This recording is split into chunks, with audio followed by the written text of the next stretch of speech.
हरे कृष्णा, राधे राधे। आप सभी भक्तों का दिन शुभ और मंगलमय हो। कान्हा जी का आशीर्वाद आप सभी श्रोताओं पर सदा सर्वदा बना रहे। आप सभी भक्तों का आज की हमारे इस वीडियो में दिल से स्वागत है। इससे पहले की कथा सुनने के लिए आप सबका बहुत बहुत धन्यवाद। पौष मास के आज की यह पवित्र कथा जीवन को धर्म और कर्तव्यशल बनाने का संदेश देती है। यह माँ सूर्य देव की उपासना, तप और ज्ञान का प्रतीक है। कथा सुनने और सुनाने से हमारे हृदय में शुद्धता आती है और ईश्वर की कृपा का अनुभव होता है। तो आइए पूर्ण श्रद्धा और विश्वास के साथ आज की इस कथा का आरंभ करें। देवर्षि नारद ने पूछा, हे भगवान, अब मेरी यह सुनने की इच्छा है कि भगवान शंकर ने दया परवश होकर परशुराम जी को कौन सा मंत्र और कौन कौन सा स्त्रोत कवच दिया था।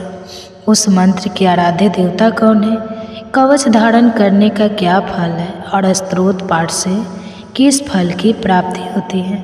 तब नारायण जी बोले, नारद, उस मंत्र के आराध्य देव गोलोकनाथ, गोप गोपेश्वर, सर्वसमर्थ, परिपूर्णतम स्वयं भगवान श्री कृष्ण हैं। शंकर जी ने रत्न पर्वत के निकट स्वयं प्रभा नदी के तट पर परिजात वन के मध्य स्थित आश्रम में लोक के देवता माधव के समक्ष परशुराम जी को त्रिलोकी विजय नामक परम अद्भुत कवच विभूति युग से संभूत महान पुण्यतम सतव राज नाम वाला स्त्रोत और संपूर्ण कमलाओं का फल प्रदान करने वाला मंत्र कल्पतरु नामक मंत्र प्रदान किया था। महादेव जी ने कहा, हे भृंगुवंशी महाभागवत, तुम प्रेम के कारण मुझे पुत्र से भी अधिक प्रिय हो, इसलिए आओ और कवच ग्रहण करो। राम जो ब्रह्मांड में परम अद्भुत तथा विजय पद है, श्री कृष्ण के उस त्रिलोकी विजय नामक कवच का वर्णन करता हूँ, सुनो। पूर्व काल में श्री कृष्ण ने गोलोक में स्थित वृंदावन नामक वन में श्री राधिका आश्रम में रास मंडल के मत एवं कवच मुझे दिया था। यह अत्यंत गोपनीय तत्व संपूर्ण मंत्र समुदाय का विग्रह स्वरूप पुण्य से भी बढ़कर पुण्यतर परमो कष्ट है। इसे स्नेहवश मैं तुम्हें बता रहा हूँ, जिसे पढ़कर और धारण करके मूल प्रकृति भगवती आधा शक्ति ने शुंभ निशुंभ महिषासुर और रक्त बीज का वध किया था, जिसे धारण करके मैं लोकों का संहार और संपूर्ण तत्वों का जानकार हुआ हूँ। और पूर्व काल में जो दुरंत और अवध थे, उन त्रिपुर को खेली खेल में दग्ध कर सका हूँ, जिसे पाठकर और धारण करके ब्रह्मा जी ने इस उत्तम सृष्टि की रचना की है, जिसे धारण करके भगवान शेष सारे विश्व को धारण करते हैं, जिसे धारण करके कोड़ में शेष को लीलापूर्वक धारण किए रहते हैं, जिसे धारण करके वीरुन सिद्ध और कुबेर धन के स्वामी हुए हैं, जिसे पढ़कर और धारण करके स्वयं इंद्र देवताओं के राजा बने हैं, जिसे पढ़कर और धारण करके महर्षि अगस्त्य सातों समुद्र को भी पी गए और उसके तेज से वह तापी नामक दैत्य को बचा गया, जिसे पढ़कर और धारण करके पृथ्वी देवी सबको धारण करने में समर्थ हुई है, जिसे पढ़कर और धारण करके गंगा जी स्वयं पवित्र होकर भवनों को पावन करने वाली बनी है, जिसे पढ़कर और धारण करके सावित्री ने वेदों को जन्म दिया है।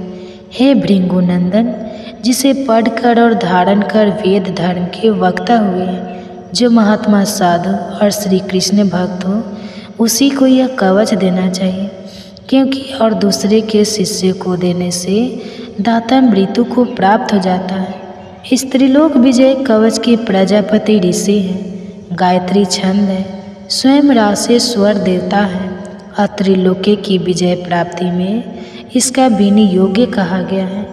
यह परात्पर कवच तीनों लोकों में दुर्लभ है। ओम श्री कृष्णाय नमः सदा मेरे सिर की रक्षा करें। कृष्णाय स्वाहा यह पंचाक्षर सदा कपाल को सुरक्षित रखे। कृष्ण नेत्रों की तथा कृष्णाय स्वाहा पुतलियों की रक्षा करे। हरे नमः सदा मेरी भ्रूकुटियों को बचाए। ओम गोविंदाय स्वाहा मेरी नासिका की सदा रक्षा करे। गोपाला नमः मेरे दंड स्थलों की सदा सब ओर से रक्षा करे। ओम गोपांगने साय नमः सदा मेरे कानों की रक्षा करे। ओम कृष्णाय नमः निरंतर मेरे दोनों ओठों की रक्षा करे। ओम गोविंदाय स्वाहा सदा मेरी दंत पंक्ति की रक्षा करे। ओम कृष्णाय नमः दंतों के छिद्रों की तथा किलिंग दांतों के उद्धव भाग की रक्षा करे। ओम श्री कृष्णाय स्वाहा सदा मेरी जीवा की रक्षा करे। राशि सौराय स्वाहा सदा मेरे तालु की रक्षा करे। राधिके साय स्वाहा सदा मेरे कंठ की रक्षा करे। गोपाग्ने साय सदनमा सदा मेरे वक्ष स्थल की रक्षा करे। ओम गोपे स्वाहा सदा मेरे कंधों की रक्षा करे। नमः किशोर वे स्वाहा सदा पृष्ठ भाग की रक्षा करे। मुकुंदा नमः सदा मेरे उदय की तथा ओम हरिंग किलिंग कृष्णाय स्वाहा सदा मेरे हाथ पैरों की रक्षा करे। ओम विष्णवे नमः सदा मेरी दोनों भुजाओं की रक्षा करे। ओम हरिंग भगवते स्वाहा सदा मेरे नखों की रक्षा करे। ओम नमो नारायण सदा न छिद्रों की रक्षा करे। ओम हरिंग हरिंग पंगिनाम नमः सदा मेरी नाभि की रक्षा करे। ओम सर्वेश्वर स्वाहा सदा मेरे कंकाल की रक्षा करे। ओम गोपी रनमाई स्वाहा सदा मेरे नीतम की रक्षा करे। ओम गोपी रमन नथाय स्वाहा सदा मेरे पैरों की रक्षा करे। ओम हरिंग संग रसिके साय स्वाहा सदा मेरे स्वर्ग की रक्षा करे। ओम केशवाय स्वाहा सदा मेरे केशों की रक्षा करे। नमः कृष्णाय स्वाहा सदा मेरे ब्रह्मरंध्र की रक्षा करे।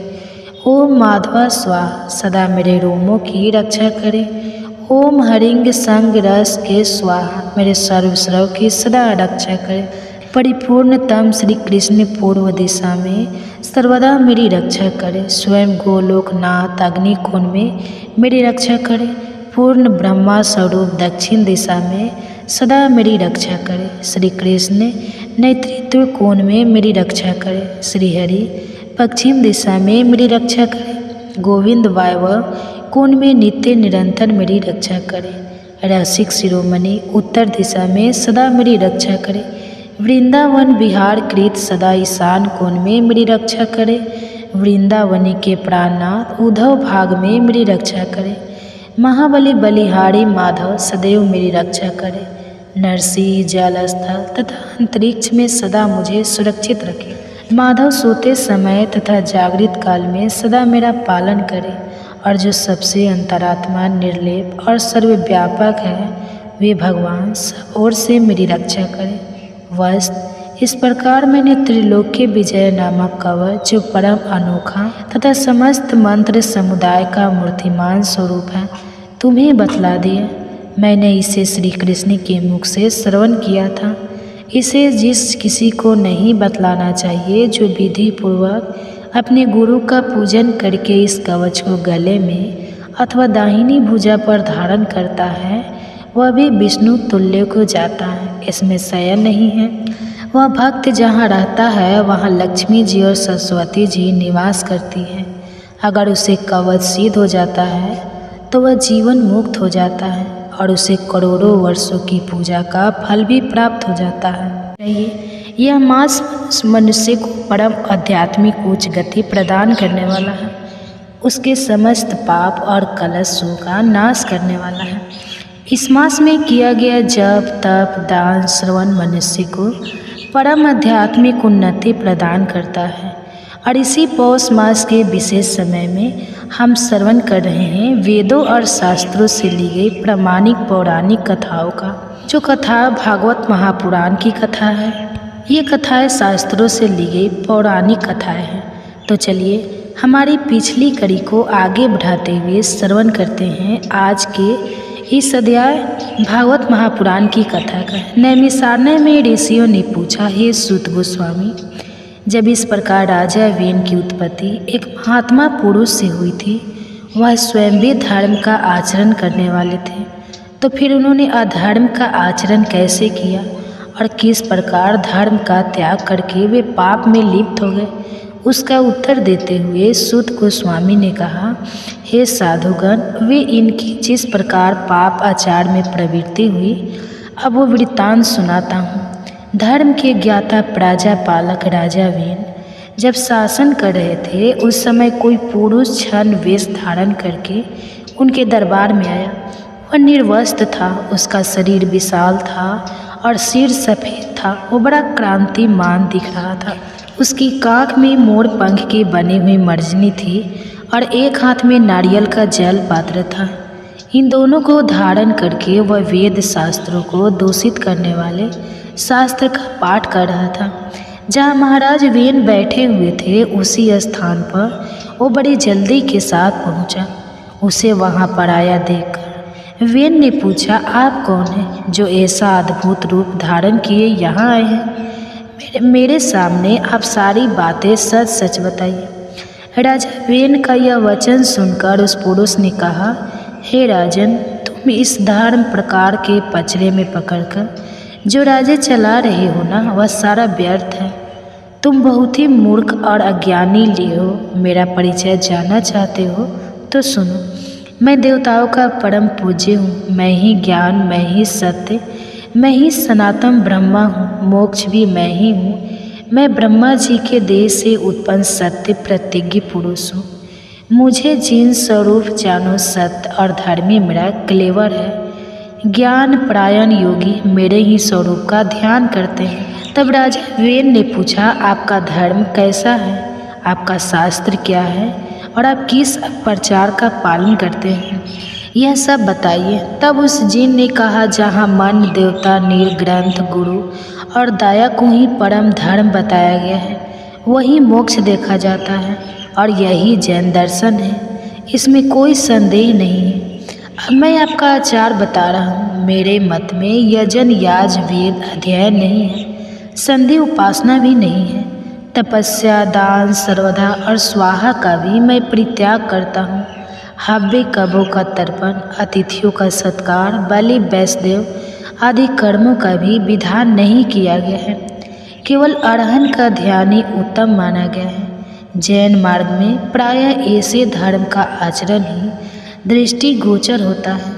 प्राणियों का यह शरीर पांचों तत्वों से बनता है और परिपट है, इसलिए श्राद्ध और यज्ञ या सब क्रियाओं की कोई आवश्यकता नहीं। जैसे पानी में जल और जंतुओं का समागम होता है और जिस प्रकार बुलबुले पैदा होते हैं और विलीन हो जाते हैं, उसी प्रकार संसार में समस्त प्राणियों का आवागमन होता रहता है। अंत काल आने पर वायु रूप आत्मा शरीर छोड़कर चली जाती है और पंच तत्व पांचों भूतों में मिल जाते हैं। उसके बाद मोह से मुगंध मनुष्य परस्पर मिलकर मरे हुए जीव के लिए श्राद्ध आदि पारलौकिक कृत्य करते हैं। मोह वर्षभ छाया तिथि को पियों का तर्पण करते हैं। भला मारा हुआ मनुष्य कहाँ रहता है? किस रूप में आकर वह श्राद्ध आदि का भोग करेगा? मिष्ट ना खाकर तो सिर्फ ब्राह्मण लोग तृप्त होते हैं। अमृता कर्माट कर्म नहीं समझा जाना चाहिए। अगर अन्न का भोजन किया जाए तो उसी में उसके साथ करता है। यदि दान ही देना हो तो दया का दान देना चाहिए। दया परायण होकर प्रतिदिन जीवों की रक्षा करनी चाहिए। ऐसा करने वाला पुरुष चंडाल हो या क्षुद्र, वही ब्राह्मण कहा गया। दान का भी कोई फल वल नहीं है, इसलिए दान देने का भी कोई आवश्यकता नहीं है। जैसे श्राद्ध वैसा दान, दोनों का एक ही उद्देश्य है। मात्र भगवान जिनका बताया हुआ धर्मी भोग और मोक्ष प्रदान करने वाला है, मैं तुम्हारे सामने उसी का वर्णन करता हूँ। वो बहुत पुण्यदायक है। पहले शांत चित्त से सब पर दया करनी चाहिए, फिर हृदय से मन के शुद्ध भाव से चराचर स्वरूप एकमात्र जिनकी आराधना करनी चाहिए, उन्हीं को नमस्कार करना चाहिए। हे निपुण श्रेष्ठ, वेन माता पिता के चरणों में भी कभी मस्तक झुकाने की आवश्यकता नहीं है, फिर औरों की तो बात ही क्या करना। अब उस जिन की यह सारी बातें सुनकर राजा वेन ने पूछा, यह ब्राह्मण आश्चर्य गंगा आदि नदियों को पुण्य तीर्थ बताते हैं। इनका कहना है यह तीर्थ महान पुण्य प्रदान करने वाले हैं। इसमें कहाँ तक सत्य है, कृपया यह बताइए मुझे। तब उस जिन ने कहा, महाराज, आकाश से बादल एक ही समय जो पानी बरसाते हैं, वह पृथ्वी और पर्वत सभी स्थानों में गिरता है। वही बहकर नदियों में एकत्रित होता है और वहाँ से सर्वत्र जाता है। नदियाँ तो जल बहाने वाली ही हैं, उसमें तीर्थ कैसा, सरोवर और समुद्र सभी जल के आश्रय हैं। पृथ्वी को धारण करने वाले पर्वत भी केवल पत्थर की राशि है, उनमें भला तीर्थ नाम की कोई वस्तु नहीं है। अगर समुद्र आदि में स्नान करने से सीध मिलती है तो फिर तो मछलियों को सबसे पहले सीधी मिलनी चाहिए, लेकिन ऐसा तो देखा ही नहीं जाता। एकमात्र भगवान जिन्हीं सर्वम है, उनसे बढ़कर ना कोई धर्म है ना तीर्थ, संसार में जिन्हीं सर्वश्रेष्ठ है। इसलिए उन्हीं का ध्यान करो, उसी से तुम्हें नित्य सुख की प्राप्ति होगी।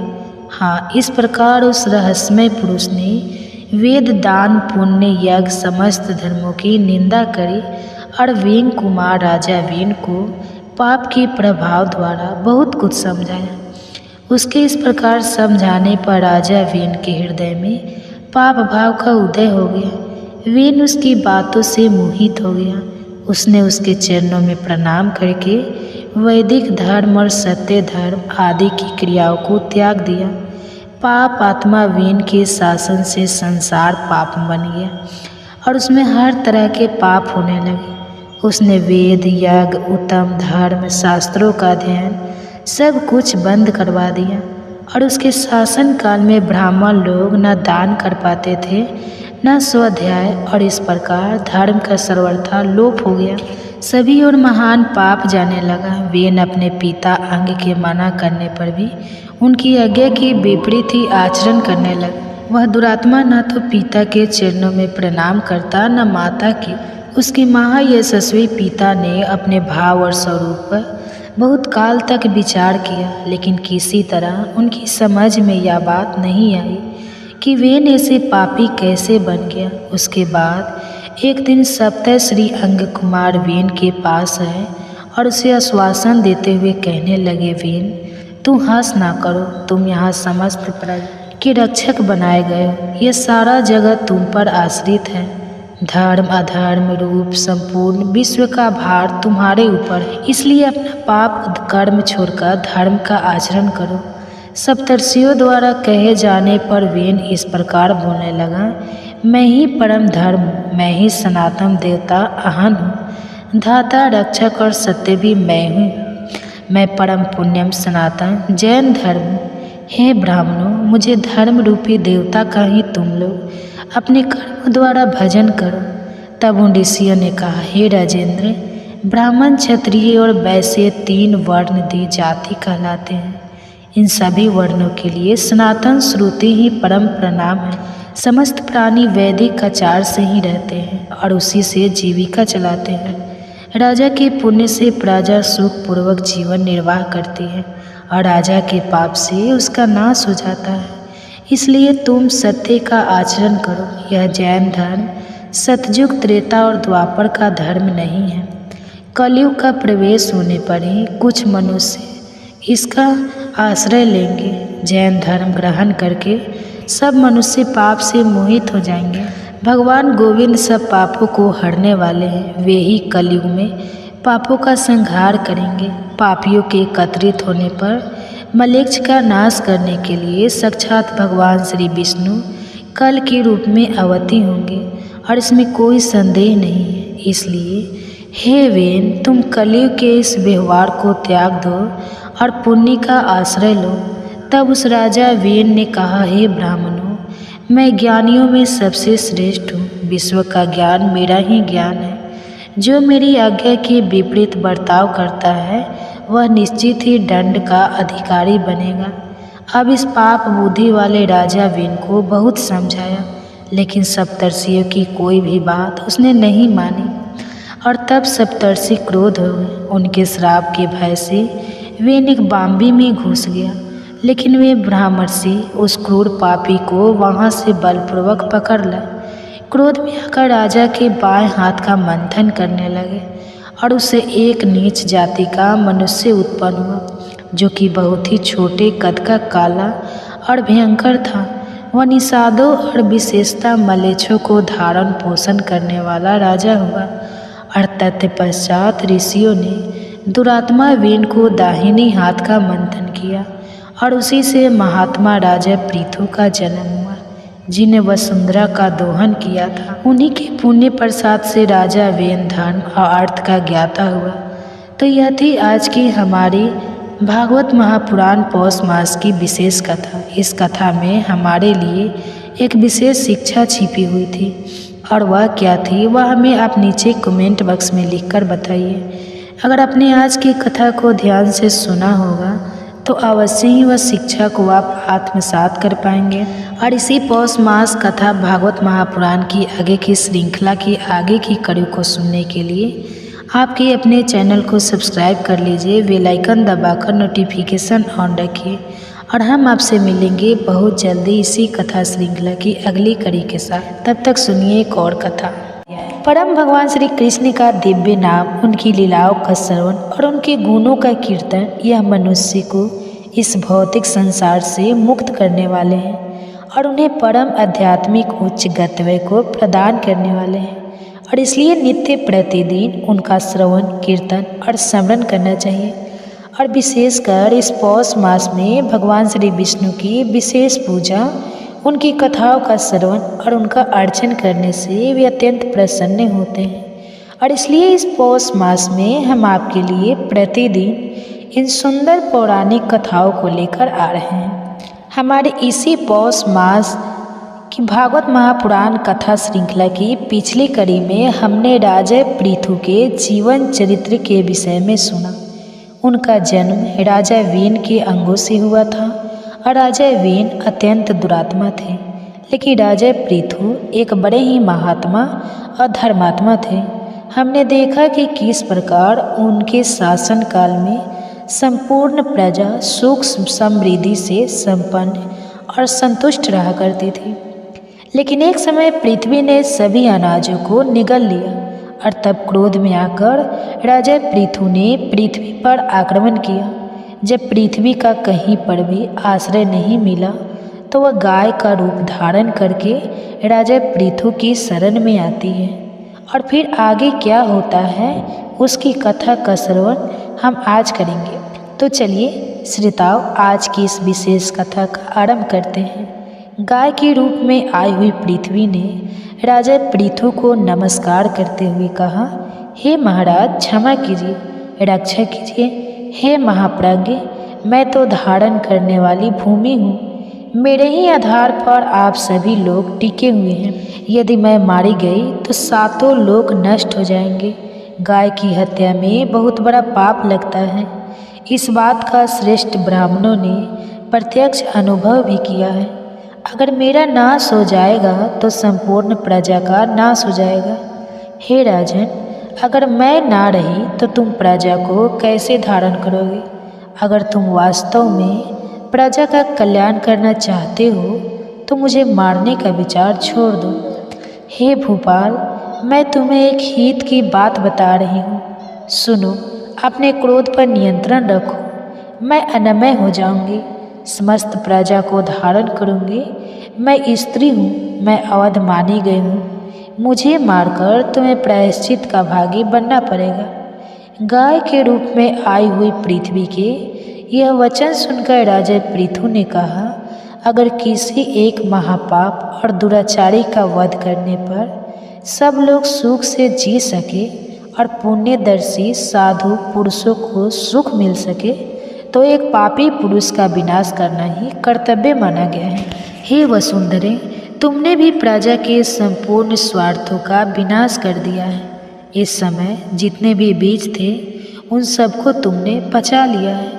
इस प्रकार बीजों को अपने अंदर हड़प कर तुम स्वयं तो स्थिर हो गए हो, लेकिन प्रजा को मार रही हो। ऐसी दशा में अब तुम कहाँ जाओगी? संसार के हित के लिए मेरा यह कार्य करना उत्तम ही होगा। तुमने मेरी आज्ञा का उल्लंघन किया है, इसलिए इन तीखे बाणों से मारकर मैं तुम्हें मृत्यु के द्वार पहुंचा दूंगा। तुम्हारे ना रहने पर मैं त्रिलोकी में रहने वाली पावन प्रजा को अपने ही तेज और धर्म के प्रभाव से धारण कर सकता हूँ, और इसमें कोई संदेह नहीं है।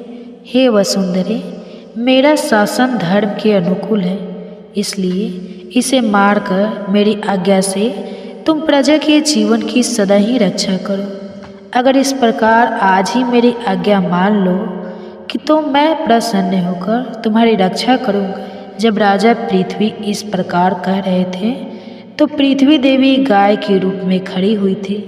उनका शरीर बाणों से आच्छादित हो रहा था। उन्होंने धर्मात्मा और परम बुद्धिमान राजा पृथु से कहा, हे महाराज, आपकी आज्ञा सत्य और पुण्य से युक्त है, इसलिए प्रजा के लिए मैं उसका विशेष रूप से अवश्य पालन करूंगी।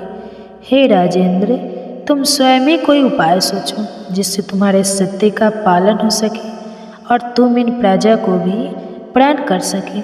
मैं भी जिस प्रकार संपूर्ण प्रजा की वृद्धि कर सकूं, ऐसा कोई उपाय बताओ। मेरे शरीर में तुम्हारे उत्तम बाण धसे हुए हैं, उन्हें निकाल दो और हर ओर से मुझे सम्मिलित बना दो, जिससे मेरे अंदर दुग्ध स्थिर रह सके। पृथ्वी की इस बात सुनकर राजा पृथु ने अपने धनुष के अग्रभाग से विभिन्न रूप वाले भारी भारी पर्वतों को उखाड़ डाला, भूमि को समतल बना दिया और उन्होंने पृथ्वी के शरीर से अपने बाणों को स्वयं ही निकाल दिया। उनके अभिभारों से पहले केवल प्रजा आरंभ हुई थी, कोई सच्चा राजा नहीं हुआ था। उन दिनों में यह सारी प्रजा कहीं भूमि में गुफा बनकर, कहीं पर्वत पर, कहीं नदी के किनारे, जंगली झाड़ियों में, संपूर्ण तीर्थों में, समुद्र के किनारों पर निवास करती थी। सब लोग पुण्य कर्मों में लगे रहते थे। फल फूल मधु यही उनका आहार था। लेकिन वेन कुमार पृथु ने प्रजा के सब इस कष्ट को देखा तो इसे दूर करने के लिए स्वयं मनु को वश बनाया और अपने हाथ को ही दुग्ध पात्र बनाकर पृथ्वी से हर प्रकार के धान्य और गुणकारी अन्न मैया वाले उस पवित्र अन्न के द्वारा प्रजा, पितरों और ब्रह्मा आदि देवताओं का यजन पूजन करने लगे। हे ब्राह्मणों, उस समय की संपूर्ण प्रजा पुण्य कर्म में संलग्न रहती थी, इसलिए देवताओं और विशेषकर ब्राह्मणों तथा अतिथियों को अन्न देकर उसके बाद ही स्वयं भोजन करती थी। उसी अन्न से बाकी के यज्ञों का अनुष्ठान करती और देवेश्वर भगवान श्री विष्णु का यजन और तर्पण करती और उसी अन्न के द्वारा संपूर्ण देवता तृप्त हो जाते थे। उसके बाद भगवान की प्रेरणा से पानी बरसता और उससे पवित्र अन्न आदि फिर से उत्पन्न होते थे। उसके बाद समस्त ऋषियों, महामना, ब्राह्मणों और देवताओं ने भी इस पृथ्वी का दोहन किया। प्रीति आदि ने जिस किस प्रकार बछड़ों की कल्पना करके पूर्व काल में इस पृथ्वी के दूहा था, अब उसका वृत्तांत सुनिए। हे ब्राह्मणों, पियों ने चांदी का दोहन पात्र बनाया, यम को बछड़ा बनाया, आतंक ने दूल्हे वाले ग्वाले का काम किया और स्वर्था रूपी दूध को दोहने लगे। तत्पश्चात सर्पों और नागों ने तक्षक को बछड़ा बनाया, तुम्बी का पात्र हाथ में लिया और 20 रूपी दूध दुहा। वे महाबली और महाकाय भयानक सर्प उस विष से ही अपना जीवन धारण करते हैं। विष उनका आधार है, आचार है और पराक्रम है। इसी प्रकार समस्त असुरों और दानवों ने भी अन्न के अनुरूप लोहे का पात्र बनाया। संपूर्ण कामनाओं के साधन भूत महामयूराम जीवन धारण करने लगे। उसे पाकर आज भी समस्त दानव माया में प्रवीण देखे जाते हैं। उसके बाद आए गंधर्व और अप्सराएं, जिन्होंने पृथ्वी का दोहन किया। नृत्य और संगीत की विद्या ही उनका दूध थी और उसी से गंधर्व, यक्ष और अप्सराओं की जीविका चलती है। परम पुण्यम पर्वतों ने भी इस पृथ्वी से अनेक प्रकार के रत्न और अमृत के समान औषधियों का दोहन किया और वृक्षों ने पत्तों के पात्र बनाए और उसमें पृथ्वी का दूध दुहा। जलने और काटने के बाद भी फिर से अंकुर निकाल आना, यही उनका दूध था। उस समय पाकर का पेड़ बछड़ा बना था और साल के पवित्र वृक्ष ने दुहने का काम किया। उसके बाद आय ग्रह, चारण, सिद्ध और विद्याधर, उन सब ने भी पृथ्वी को दुहा और उस समय यह वसुंधरा संपूर्ण अभिलक्ष्य पदार्थों को देने वाली कामधेनु बन गई थी।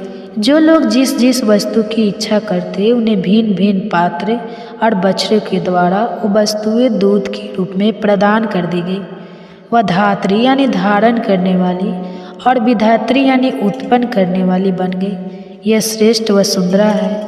यह समस्त कामनाओं को पूर्ण करने वाली धेनु है और यह पुण्य की अलंकृत पुण्य दैनी परम पावन पुण्य और हर प्रकार के धान्य को अंकुरित करने वाली है। यही महालक्ष्मी और हर प्रकार के कल्याण की जननी है। यही 5 भूतों का प्रकाश और रूप है। यह समुद्र पर्यटन पृथ्वी पहले मोदिनी के नाम से प्रसिद्ध थी, फिर अपने आप को वेन कुमार राजा पृथु की पुत्री स्वीकार करने के कारण उसका नाम पृथ्वी पड़ा।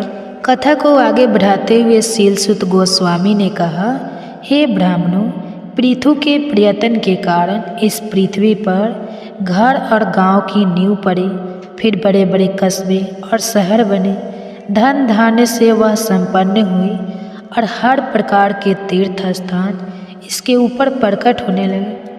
इस वसुमती देवी की ऐसी ही महिमा बताई गई। वह सर्वदा लोकम मानी गई। वेन कुमार महाराज पृथ्वी का ऐसा ही प्रभाव पुराणों में बताया गया है। वे संपूर्ण धर्मों के प्रकाशक, वनों और आश्रमों के संस्थापक हैं।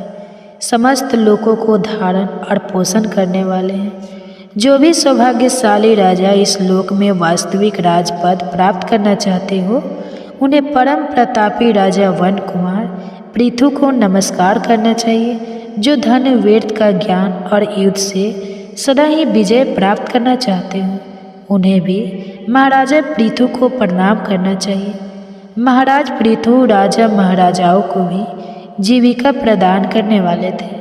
और हे ब्राह्मणों, उनके जीवन का यह प्रसंग धन, यश, आरोग्य और पुण्य प्रदान करने वाला है। जो भी मनुष्य महाराज पृथ्वी के इस सुंदर चरित्र का श्रवण करता है, वर्णन करता है, उसे प्रतिदिन गंगा स्नान करने का फल मिलता है और वह हर प्रकार के पापों से शुद्ध होकर भगवान श्री विष्णु के परम धाम को प्राप्त करता है। तो यह थी शास्त्रों में वर्णित राजा पृथु के जीवन की कथा और उनकी महिमा का वर्णन। हमें आशा है कि आपको आज की यह कथा अच्छी लगी होगी। राजा पृथु का जीवन चरित्र वास्तव में सर्वश्रेष्ठ है और वह हमें श्रीमद् भागवत महापुराण और अन्य ग्रंथों में भी प्राप्त होता है। लेकिन राजा पृथु का जीवन चरित्र सुनने के बाद अब नयन सारे में एकत्रित हुए सभी ऋषियों के मन में एक और जिज्ञासा प्रकट हुई और वह थी राजा पृथु के पिता राजा वेन के विषय में। और वह क्या थी वह हम सुनेंगे हमारे इसी पौष मासा कथा श्रृंखला की अगली कड़ी में। उसे सुनने के लिए आपके अपने चैनल को सब्सक्राइब करके रख लीजिए, नोटिफिकेशन ऑन रखिए हमारे चैनल पर जो वीडियो अपलोड होगा, ताकि आप उसको देख सकें। और हम आपसे मिलेंगे इसी विशेष पौष मास कथा की अगली कड़ी के साथ कल प्रातः। सारने में एकत्रित हुए ऋषियों ने कहा, हे महाभागे, पृथु के जन्म का विस्तार पूर्वक वर्णन करें। हम उनकी कथा सुनना चाहते हैं। महाराज पृथु ने जिस प्रकार इस पृथ्वी का दोहन किया था, देवताओं और तत्ववेता ऋषि मुनियों को भी जिस प्रकार उन्होंने दुहा था, वह संपूर्ण प्रसंग हम सुनना चाहते हैं। कृपा हमें आप उसका वर्णन क्या है सुनाइए। तब शीलसुत गोस्वामी ने कहा, हे ब्राह्मणों, मैं वेन कुमार पृथु के जन्म पराक्रम और क्षत्रिय उचित पुरुषार्थ का अब विस्तार से वर्णन करूँगा।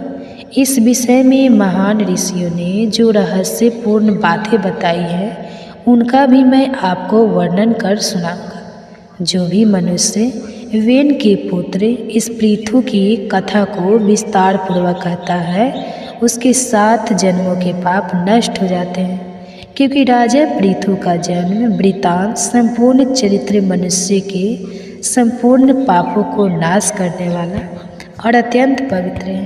अब ध्यान से सुनिए। प्राचीन काल में अंग नाम के एक प्रजापति थे। उनका जन्म अत्रि वंश में हुआ था। ऋषि अत्रि के समान ही प्रभावशाली, धर्म के रक्षक, अत्यंत बुद्धिमान, वेद और शास्त्रों के तत्व ज्ञान थे, जिसका नाम था सुनीता। महान प्रजापति अंग ने उन्हीं के साथ विवाह किया था और उसके गर्भ में उन्हें वेन नामक एक पुत्र की प्राप्ति हुई थी।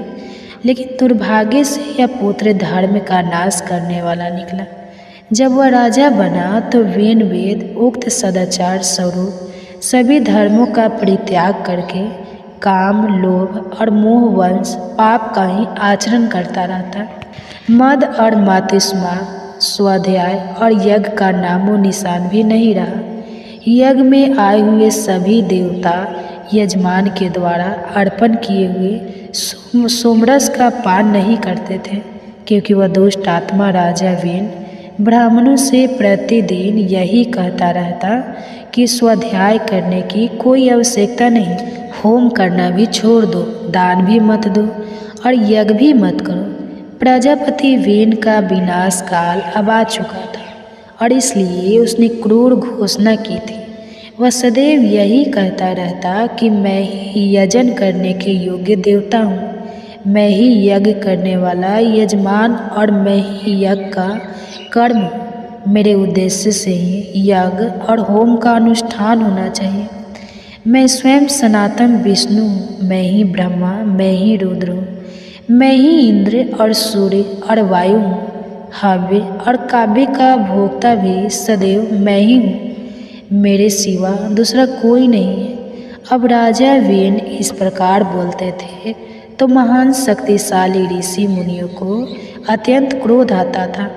एक दिन वे सभी एकत्रित होकर उस पाप बुद्धि वाले राजा के पास गए और उसे कहने लगे, हे राजन, राजा को धर्म का मूर्तिमान स्वरूप माना गया है, इसलिए प्रत्येक राजा का यह कर्तव्य होता है कि वह धर्म की रक्षा करे। हम सभी लोग 12 वर्षों में समाप्त होने वाले एक यज्ञ की दीक्षा ग्रहण करने जा रहे हैं। तुम अधर्म का त्याग कर दो, क्योंकि ऐसा करना सत्पुरुषों का धर्म नहीं है।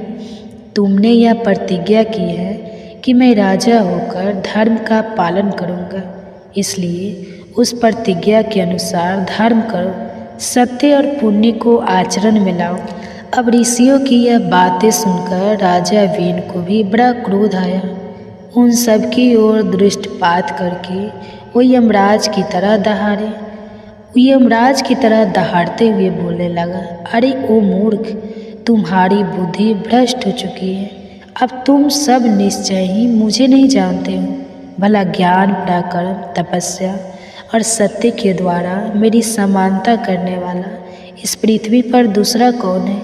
मैं ही संपूर्ण भूतों और विशेषता हर धर्म की उत्पत्ति के कारण हूँ।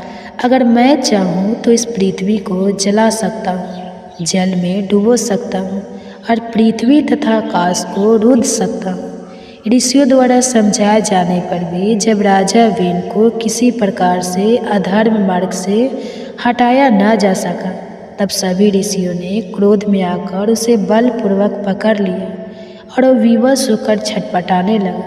और इधर क्रोध में भरे हुए ऋषियों ने राजा वेन की बाएं जांघ को मथना शुरू किया।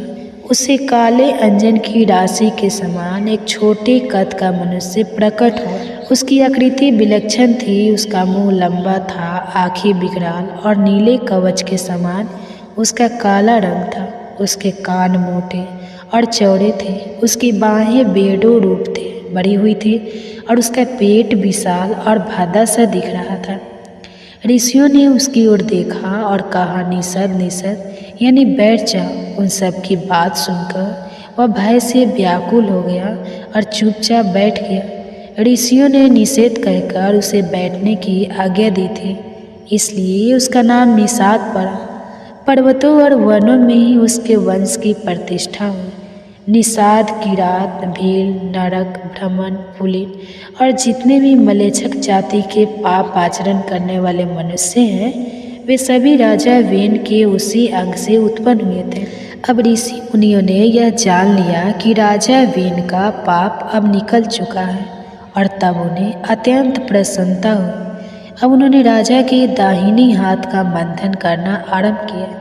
उससे पहले तो पसीना निकला, लेकिन जब पुनः जोर से मंथन किया गया तब वेन के उस सुंदर हाथ से एक पुरुष का प्रादुर्भाव हुआ जो स्वयं 12 सूर्य के समान तेजस्वी थे। उनके मस्तक पर सूर्य के समान चमचमाता होता हुआ सुंदर मुकुट था और कानों में कुंडल थे। उस महाबलशाली राजकुमार ने आज गौ नाम का आदि धनुष से दिव्य पान और अक्षय के लिए कांतिमान कवच धारण किए हुए थे और उस राजकुमार का नाम पृथु था। वे अत्यंत सौभाग्यशाली वीर धर्मात्मा और महात्मा थे। उनका जन्म होते ही संपूर्ण प्राणियों में हर्ष छा गया और फिर सभी ब्राह्मणों ने मिलकर राजा पृथु का राज्य अभिषेक किया। उसके बाद स्वयं ब्रह्मा जी, सभी देवतागण और अनेक प्रकार के स्वाथर जंगल प्राणियों ने भी मिलकर महाराज पृथु का अभिषेक किया।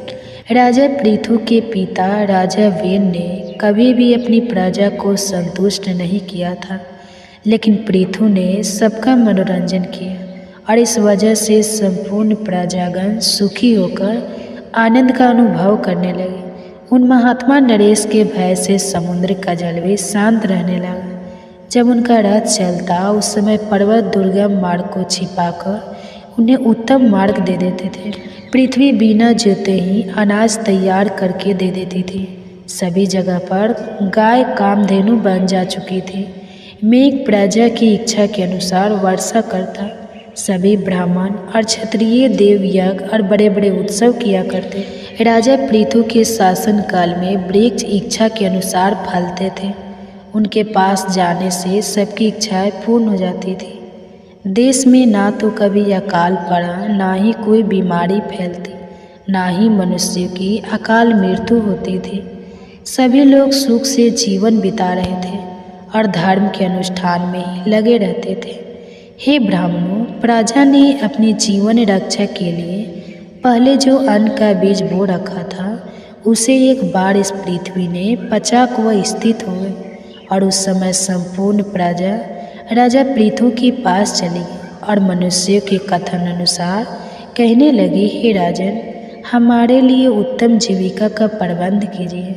हे राजाओं में श्रेष्ठ, आप हमारी सहायता कीजिए। पृथ्वी हमें अन्न नहीं दे रही है।